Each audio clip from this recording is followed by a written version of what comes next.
अस्सलाम वालेकुम, welcome back to my channel. कैसे हैं आप सब? आई होप बिल्कुल ठीक ठाक होंगे। तो माशाल्लाह अल्हम्दुलिल्लाह सर्दियों का आगाज़ हो चुका है। माशाल्लाह बहुत ही खूबसूरत मौसम हो रहा है। तो आज एक और नए दिन के साथ अपने ब्लॉग का आगाज़ करते हैं। तो ये मेरे किचन का एक कबर्ड है जहाँ पर मैं फूड पेंट्री भी है यहाँ पर, और साथ में मैं स्टोरेज बॉक्सेस जो होते हैं वो यहाँ पर रखती हूँ। जितनी भी बकेट्स वगैरह, स्टेनर्स, बाउल्स वगैरह, वो सब चीज़ें यहाँ पर मैं रखती हूँ। तो ये इतना अनऑर्गेनाइज्ड हुआ था। काफ़ी दिनों से मैं प्लान कर रही थी कि मैं इसको अरेंज करूँ और इसको तमाम जो कंटेनर्स वगैरह हैं, स्टोरेज बॉक्सेस है, हर चीज़ एम्प्टी करके तो इसको मैं अच्छे से क्लीन करूँ। और बस टाइम नहीं मिल रहा था, तो आज मेरे पास टाइम था। आज मैंने दोपहर में खाना नहीं बनाया था। ऑलरेडी मेरे पास फ्रिज में 2-3 चीज़ें पड़ी हुई थी, तो यही डिसाइड किया था कि पहले वो ख़त्म कर लेंगे और उसके बाद शाम में कुछ नया मैं आपके साथ शेयर करूँगी। तो यकीनन आपको टाइटल से अंदाज़ा तो हो ही गया होगा कि आज क्या बनने जा रहा है मेरे किचन में। तो ये मेरा पोर्शन था फूड पेंट्री का, तो इसको भी मैंने अरेंज करना था और इसलिए इसकी भी सारी चीज़ें जो थी वो बाहर निकाली। यहाँ पे मैंने एक बड़ा सा स्टोरेज बॉक्स भी रखा हुआ था जिसमें मैं एक्स्ट्रा चीज़ें वगैरह होती हैं वो इसमें रखती होती हूँ।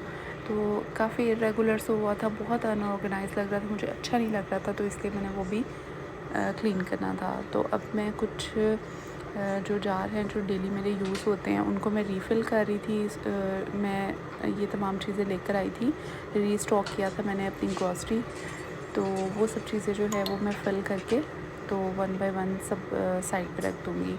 तो सबसे पहले मैंने सौंफ फ़िल करनी थी। सौंफ मैं रेगुलर यूज़ करती हूँ क्योंकि कहवा वगैरह में यूज़ होता है। उसके साथ लेमन ग्रास भी था, वो भी ख़त्म हुआ था, तो वो भी मैं न्यू लेकर आई थी। तो कल मैंने ग्रॉसरी भी की थी, तो उसका व्लॉग मैं शूट नहीं कर सकी। तो नेक्स्ट टाइम मैं इंशाल्लाह वो भी मैं आपके साथ ज़रूर शेयर करूँगी। तो अब कुछ दालें वगैरह थी वो भी मैंने डालनी थी, और आज मैं निम्को और एक दाल होती है माश की दाल, मूंग की दाल, बहुत ही मज़े की लगती है, और सर्दियों में तो स्पेशली चाय के साथ शाम में आप इसको ले सकते हैं। तो ये भी मैं लेकर आई थी, और ये भी मैं अक्सर घर में रखती हूँ, लेकिन विंटर में जो है वो स्पेशली हम लोग इसको खाते हैं। गर्मियों में इस तरह के जो स्नैक्स वगैरह होते हैं वो इतने अच्छे नहीं लगते, लेकिन विंटर्स में बहुत अच्छे लगते हैं। तो सर्दियाँ भी जो है उसका आगाज़ हो गया हुआ था, तो उसके लिहाज से जो है वो मैं ये सब जो ग्रॉसरी है ना वो भी करके लाई थी।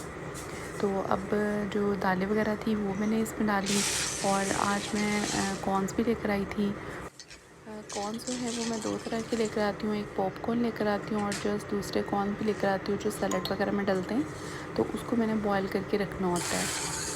और साथ में बंटीज़ थी वो भी मुझे चाहिए थी, कुछ रेसिपीज़ में यूज़ होती हैं, तो इसकी भी रेसिपी मैं आपके साथ शेयर करूँगी। और इसको फिर मटर थे और चने थे, काले चने थे, काले चने सॉरी मेरे पास थे, वाइट चने थे, और कुछ दालें थी, मसूर की दाल थी। तो ये सब चीज़ें जो है वो मैंने फ़िल कर ली। तो आज मैंने ये डिसाइड किया था कि इन सब दालों को भी ना मैं अपनी फूड पैंट्री में ही रखूँगी। तो इस वजह से मैंने ये इन बॉक्सेस में डाल के जो है ना वो आज ही फ़िल कर ली, और जब मैंने वो सेटिंग करनी थी चेंज, तो ये सोचा था कि इसको इसी वक्त जो है वो अरेंज कर दूँगी। तो इसलिए ये मैंने आज ही फ़िल कर ली थी। टाइम तो बहुत ज़्यादा लगता है, लेकिन इस तरह के काम अगर आप कर लें तो आपका पूरा मंथ जो है वो बहुत आसानी से गुजर जाता है। तो फिर शुगर भी ख़त्म हुई थी, चीनी मुझे डालनी थी, वो भी मैंने रीफ़िल करनी थी। ये तो तकरीबन वीक में 1 टाइम 2 टाइम जो है वो रीफ़िल होते रहते हैं ये वाले जार्स। तो साथ में पत्ती है वो भी रीफ़िल होने वाली थी, वो भी मैंने उसको डाल दी। और इस तरह के जो काम हैं वो मैं मंथ में एक बार ज़रूर करती हूँ, ताकि मेरा सारा किचन वेल ऑर्गेनाइज्ड रहे। तो अब जितना ये काम था वो मैंने करके इनको साफ़ करके तो साइड पर रख दिया, काउंटर भी साफ़ कर दिया था। तो अब मैं अपने कबर्ड्स को अरेंज करूँगी, तो इसलिए सबसे पहले मैंने इसकी सफाई करनी थी और यहाँ पर सारा स्प्रे करना था, ताकि कोई इंसेक्ट्स वगैरह इस ड्रॉ में नहीं होने चाहिए। और जब हमने स्प्रे किया हो ना तो फिर इंसेक्ट्स आते भी नहीं हैं, तो इसलिए मैं ऑन एंड ऑफ अक्सर करती रहती हूँ। अच्छा, उसके बाद मैंने काम जो है वो स्टार्ट किया था स्टोरेज बॉक्सेस से। सबसे पहले मैंने वो सेट किए थे, वो मैंने 2-3 बार किए उनकी सेटिंग, लेकिन बहुत ज़्यादा स्टोरेज बॉक्सेस हैं और बकेट्स वगैरह, तो उनको अरेंज करना मुश्किल हो रहा था। मुझे ये था कि मैं इस तरह से अरेंज करूँ कि ये गिरे ना, जब आप एक चीज़ निकालते हैं तो दूसरी चीज़ गिरे ना। और उसके बाद जो है वो मैंने जो फूड पेंट्री था उसको भी मैंने ऑर्गेनाइज़ करना था, तो वो मैंने किस तरह से किया था, उसका बिफ़ोर और आफ्टर रिज़ल्ट जो है वो भी मैं आपको दिखाती हूँ। और जो ये वाला कबर्ड है इसका भी बिफ़ोर आफ्टर रिज़ल्ट दिखाती हूँ। तो ये देखें, अल्हम्दुलिल्लाह मैंने सारा ऑर्गेनाइज़ कर दिया। बिफ़ोर बहुत अनऑर्गेनाइज्ड हुआ था, और कुछ ऐसे बॉक्सेस थे, कुछ ऐसे जार से जो मुझे चाहिए भी नहीं थे, वो भी मैंने रखे हुए थे। तो इस तरह से मैंने सारी इसकी सफाई की और बहुत अच्छे से वेल ऑर्गेनाइज़ कर दिया। तो उसके बाद ये जो स्टोरेज बॉक्सेस थे ये इस तरह से पहले इरेगुलर पड़े हुए थे, अनऑर्गेनाइज़ थे, तो अब मैंने इस तरह ऑर्गेनाइज़ करके रखे थे। तो आपको मेरे कबर्ड्स की ऑर्गेनाइजेशन कैसी लगी मुझे कमेंट्स में ज़रूर बताइएगा। अच्छा, उसके बाद जो है वो चलते हैं अपनी रेसिपी की तरफ। आज हम बहुत ही मज़े का पिज़्ज़ा, होममेड पिज़्ज़ा बनाने जा रहे हैं। उसके लिए मैंने बोनलेस चिकन लिया, उसको मैंने वॉश करके उसमें नमक डाल दिया। उसके बाद क्रश चिली ऐड की, और चिली पाउडर ऐड किया, जिंजर और गार्लिक पाउडर ऐड किया, सिरका, सोया सॉस और चिली सॉस, वो सब चीज़ें ऐड करके इसको अच्छे से मैंने मिक्स कर दिया। उसके बाद जो है वो मैंने इसमें फूड कलर ऐड किया, और साथ ही मैंने एक बड़ा वाला स्पून योगर्ट का ऐड कर दिया। दही यहाँ पे मैंने काफ़ी थिक लिया था, और पानी वाला दही नहीं लेना आपने। तो उसके बाद मैंने इसको अच्छे से मिक्स करके, तो इसकी इस तरह से कंडीशन हो गई थी। अब मैंने इसको कुकिंग के लिए रख दिया। तो इसको मैंने तकरीबन 15-20 मिनट के लिए कुक होने दिया। इसमें कोई पानी ऐड नहीं किया। तो इस तरह से माशाल्लाह चिकन जो है वो अच्छा टेंडर हो गया था, कुक हो गया था। इसको मैंने एक साइड पर रख दिया। अब बारी आती थी पिज़्ज़ा की डो बनाने की, और इसके लिए मैंने सबसे पहले 2 कप मैदा लिया। उसमें मैंने सॉल्ट डाला, शुगर डाली, बेकिंग पाउडर डाला, साथ में मैंने ऑरिगेनो डाल दिया और ईस्ट डाल दी। इन सब चीज़ों को, ये सब चीज़ें पाउडर फॉर्म में है, तो इन सब चीज़ों को अच्छे से मैंने मिक्स किया, और अच्छी तरह सब चीज़ें मिक्स हो जानी चाहिए। उसके बाद मैंने नीम गर्म पानी के साथ इसको हल्के हाथों से गूंद दिया। और पिज़्ज़ा की डो बनाना बहुत आसान है। इस रेसिपी के साथ आप पिज़्ज़ा की डो बनाएंगे तो आपका पिज़्ज़ा बहुत अच्छा बनेगा। तो उसके बाद मैंने इसको अच्छे से एक बाउल की फॉर्म में लेकर आके इसको, तो उसके बाद मैंने इसके ऊपर थोड़ा थोड़ा ऑयल लगा दिया था, ग्रीस कर दिया इसको, ताकि इसके ऊपर जो है वो क्रैक्स ना पड़ें। और इसको आपने तकरीबन 10 से 15 मिनट तक गूंदते रहना है। जिस तरह से आप आटा गूंदते हैं सेम एज़ इट इज़ आपने गूंदना है, और इसकी स्टिकीनेस जो है वो बिल्कुल ख़त्म हो जाएगी जब वो हाथों से खुद ब खुद मैदा जो है वो छूटने लगे, तो मीन्स कि आपकी जो डो है वो बिल्कुल रेडी हो गई है। तो उसके बाद लास्ट में जो है वो मैंने ब्रश से ऑयल लगा के, तो उसके बाद मैंने इसको क्लिंग रैप से इसको कवर कर दिया था, और इसको मैंने माइक्रोवेव ओवन में रख दिया था। और या फिर आप इसको किसी भी गर्म जगह पे रख दें। तो मैंने इसको माइक्रोवेव ओवन में ही रखा था। उसके बाद इसको राइज़ होने के लिए तकरीबन आधा घंटा लगेगा, और ये आधे घंटे में ही राइज़ हो गई थी। तो उसके बाद दूसरी साइड पे मैंने वेजिटेबल्स की कटिंग कर ली थी, शिमला मिर्च काट ली थी, मशरूम काट लिए थे, प्याज काट लिया था, ऑलिव रखे, और ब्लैक और ग्रीन, और साथ में कॉर्न्स भी रख लिए थे। तो ये देखिए माशाल्लाह हमारी डो कितनी ज़बरदस्त राइस हो चुकी हुई थी। अच्छा, उसके साथ जो है वो मैंने अब इसको मैंने अच्छे से पंच करके, तो इसको 2 पेड़े बना लिए थे। पेड़े बना के तो मैंने इसकी बारी बारी जो है वो रोटी बना ली। रोटी बना के, अच्छा इसको आपने अच्छे से मैदे को आपने पहले सरफेस पे डालना है, ताकि ये स्टिक ना हो काउंटर पे। तो उसके बाद इसकी रोटी बना के, तो जो आपके पास पिज़्ज़ा पैन होंगे उसमें आप रख लें। अगर आपके पास पिज़्ज़ा पैन नहीं है तो आप इसे किसी भी मेटल की प्लेट में, उसमें भी आप बना सकते हैं। तो मेरे पास जो है वो 2-3 साइज़ की पड़ी हुई है पिज़्ज़ा ट्रे। तो मैंने ये जो है बड़े वाले साइज़ की और एक मीडियम, वो 2 ट्रे लिए थे। उसमें मैंने जो है वो थोड़ा सा ऑयल ग्रीस किया, ऑयल से उसको ग्रीस करके तो मैदा डस्ट किया। मैदा डस्ट करके तो मैंने इस तरह से साइड से उठा के, तो इस तरह से मैंने इसको दोबारा से राइज़ होने के लिए छोड़ दिया था। यहाँ पे मैंने 10 से 15 मिनट के लिए इसको छोड़ा था राइज़ होने के लिए। और उसके साथ जो है वो आपने फ़ोर्क लेके तो इसकी प्रिकिंग भी करनी है। प्रिकिंग बहुत ज़रूरी है ताकि दरमियान वाली साइड से पिज़्ज़ा डो जो है वो बहुत ज़्यादा ब्लो ना हो और एयर बबल्स ना बने, तो इस वजह से उसको प्रिक करना बहुत ज़रूरी होता है। तो इस तरह से आफ्टर 10 मिनट्स जो हैं वो मैंने दोनों डोज़ को इकट्ठे बेल कर तो इस तरह सेट कर लिया था और उनको मैंने दोबारा से राइज़ होने के लिए छोड़ दिया था।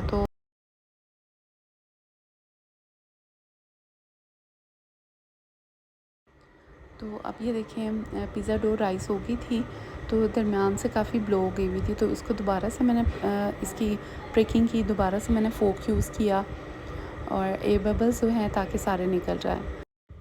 और माशाल्लाह डो हमारी काफ़ी अच्छी से राइस हो गई थी, तो उसको मैंने दोबारा प्रिक किया था ताकि एयर बबल्स निकल जाएँ। और उसके बाद मैंने इसके ऊपर पिज़्ज़ा सॉस लगाई और पिज़्ज़ा सॉस के बाद मैंने एक लेयर चिली गार्लिक सॉस की भी लगाई थी। उससे ज़रा फ्लेवर बहुत अच्छा सा आ जाता है। पिज़्ज़ा सॉस थोड़ी फीकी होती है, इसलिए फिर मैं चिली सॉस जो है वो भी ऐड करती हूँ। उसके बाद चिकन मैंने जो कुक करके रखा था वो भी लगा दिया था, तो साथ में मेरा बेटा मोहम्मद भी आ गया था, वो भी जो वेजेज़ हैं और चिकन वगैरह वो मेरे साथ रखने लग गया था। बच्चों को आपको पता है इस तरह के कामों का बहुत शौक़ होता है। और आज मेरा गला बहुत ज़्यादा ख़राब है, तो आवाज़ बहुत अजीब सी आ रही होगी, तो बस आप गुज़ारा कर लें। उसके बाद जो है वो वेजेस रखी थी। सबसे पहले मैंने शिमला मिर्च, अनियन और उसके बाद ग्रीन ऑलिव्स और फिर मैंने एलेपिनो वो रखी थी। और यहाँ पे कोई फ़ास्ट एंड फ्यूरियस रूल नहीं है कि आप जो है वो कौन से वेजेस पहले रखते हैं। जिस तरह से आपको अच्छी लगती हैं आप उस तरह से वेजेस को अरेंज कर लें। और बस दिखने में पिज़्ज़ा जो है वो थोड़ा सा अच्छा लगना चाहिए, तो इस वजह से मैं थोड़ा सा अरेंज करके रख रही थी। तो अब एलिपिनो भी मैंने रख ली थी, सारी वेजेस कंप्लीट हो गई थी, तो लास्ट में कॉर्न्स भी मैंने लगाने थे। कॉर्न्स जो हैं वो पिज़्ज़ा में बहुत अच्छे लगते हैं, मैं तो कॉर्न ज़रूर डालती हूँ। ये मैंने बॉयल करके इकट्ठे रखे होते हैं और जो मैंने इसको थोड़ा सा डिफ्रोस्ट करके तो वो भी इसके ऊपर लगा दिया। अब मैंने सारी चीज़ वो इस पे लगा दी थी। ये पिज़्ज़ा चीज़ होती है, इसमें जो है वो बहुत इजीली शेडर चीज़ मिल जाती है मार्केट से, तो वो मैंने रखी हुई है अपने पास। उसके बाद लास्ट में ऑलिव्स लगा दिए थे, तो ये इसकी फ़ाइनल लुक थी। अच्छा, इसके बाद यहाँ पर आके लास्ट में आपने ओरिगेनो भी डालना है और ओरिगेनो मैं इसके ऊपर डाल रही थी और साथ में रेड चिली फ्लेक्स। ये दोनों चीज़ें बहुत मस्ट होती हैं। ओरिगेनो डालने से पिज़्ज़ा की फ्रेगरेंस जो है वो बहुत अच्छी आती है और फ्लेवर बिल्कुल बाज़ार की तरह का पिज़्ज़ा जो बनता है ना उस तरह से आता है। तो अब ये एक मैंने दूसरा वाला पिज़्ज़ा बनाया था, ये देखिए इसकी भी डो बहुत अच्छी राइज़ हो चुकी हुई थी। उसको भी मैंने दोबारा प्रिक किया और उसके बाद same as it is procedure जो है वो स्टार्ट किया। तो इसका जो क्लिप है वो मैंने बहुत फ़ास्ट कर दिया ताकि आप जल्दी से सब चीज़ें देख सकें कि मैंने दूसरा वाला पिज़्ज़ा किस तरह बनाया था। अच्छा, दूसरे वाले पिज़्ज़े को मैंने थोड़ा सा चेंज किया था, इसमें मैंने मायो भी लगाई थी और वो मैंने कब लगाई थी आगे चल के आप वीडियो में देखेंगे। और ये वाला पिज़्ज़ा भी बहुत मज़े का बना था, पहले वाले पिज़्ज़े से भी ज़्यादा ये अच्छा लग रहा था। तो आजकल मार्केट में वैसे भी मायो का काफ़ी ट्रेंड है, पिज़्ज़ा के ऊपर मायो जो है वो अक्सर लगाते हैं, तो बहुत ज़बरदस्त लगती है, इसलिए मैंने भी लगा ली। तो यहाँ पर मैंने एक कढ़ाई ली थी, उसमें नमक डाला था और ऊपर जो है वो स्टैंड लगा के तो मैंने उसके ऊपर पिज़्ज़ा रख दिया और इसको मैंने कवर कर दिया था। पिज़्ज़ा 15-20 मिनट्स में बन गया था और माशाल्लाह इतना अच्छा ब्लो हुआ था। तो अब ये वो वाला पिज़्ज़ा था जिसके ऊपर मैं मायो लगा रही थी, तो इस तरह से मैंने मायो लगाई थी और बहुत ज़बरदस्त पिज़्ज़ा तैयार हुआ था। तो ये फ़र्स्ट पिज़्ज़ा जो है उसकी मैं लुक दिखाऊँ, ये ऑलमोस्ट तकरीबन यहाँ पर डन हो चुका है। और मैं आपको आज ये भी बताऊँगी कि हमें किस तरह से पता चलेगा कि पिज़्ज़ा बिल्कुल तैयार हो गया। तो उसके लिए मैंने एक स्वीकर ली थी, तो स्वीकर की मदद से आपने पिज़्ज़े के अंदर उसको प्रिक करना है। जिस तरह हम केक चेक करते हैं तो उस तरह हमने पिज़्ज़े को भी चेक करना है। तो ये मैंने एक स्वीकर लिया और इस तरह से पिज़्ज़े के अंदर प्रिक करूँगी। अगर इसके साथ मैदा वगैरह नहीं आएगा तो मीन्स के पिज़्ज़ा रेडी हो गया। और उसके बाद एक चिमटा लेके तो उसकी मदद से इनर साइड को भी हमने चेक करना है कि वो कुक हो गया, उसके ऊपर कलर आ गया या नहीं आया। तो यहाँ पर माशाल्लाह देखिए पिज़्ज़ा बहुत ही ज़बरदस्त किस्म का ब्लो हो गया था और अब रेडी हो गया था। इसको मैं एक जो था चॉपिंग बोर्ड उसके ऊपर निकाल रही थी, क्योंकि ये काफ़ी पैन इस वक्त गर्म था। तो इस तरह से मैंने निकाल के, तो अब दूसरा पिज़्ज़ा जो है वो इसके अंदर रखना है।